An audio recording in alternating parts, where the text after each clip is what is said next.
afternoon. Thanks for joining us today for WVLT News at noon. I'm Brittany Tarwater.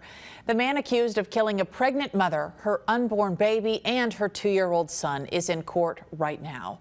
Authorities say William David Phillips intentionally drove his car into Sierra Cahoon, her son Nolan, and another man who was walking along a sidewalk 2 years ago in Jefferson City.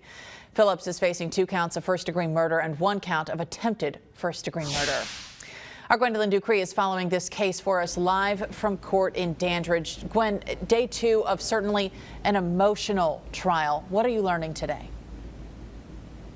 Well, first off, a lot of tears, a lot of emotions coming from this courtroom behind us.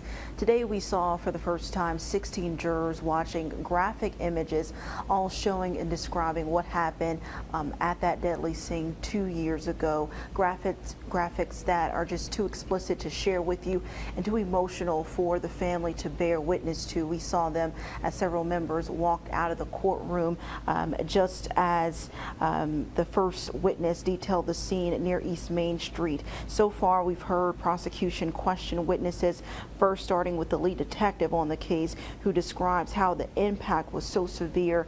The toddler and his pregnant mother were dragged about 95 feet, and a wheelchair, or wheel from the stroller rather, was found across the street. We've learned that at least a dozen witnesses are expected to take the stand throughout this trial, one of which we heard from this morning was the man Phillips is accused of sending to the hospital in Hennig. He told the court how he strongly believes he was intentionally hit and suspects Phillips was under the influence at the time of the crash. Now, at some point, we did hear the prosecution was trying to build a case around a toxicology report, but the detective did not see those results.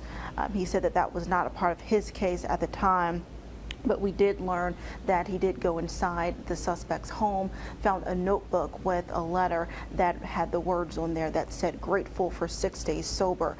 So we look forward to hear how the prosecution and the defense will detail and flesh out those new details that we learned here in court today. Of course, we're going to go back inside and have our cameras rolling, and we'll relay any information that we have for you throughout the day, Brittany. All right, Gwen, thank you. Certainly a case that we will continue to follow. Gwen, thanks a lot.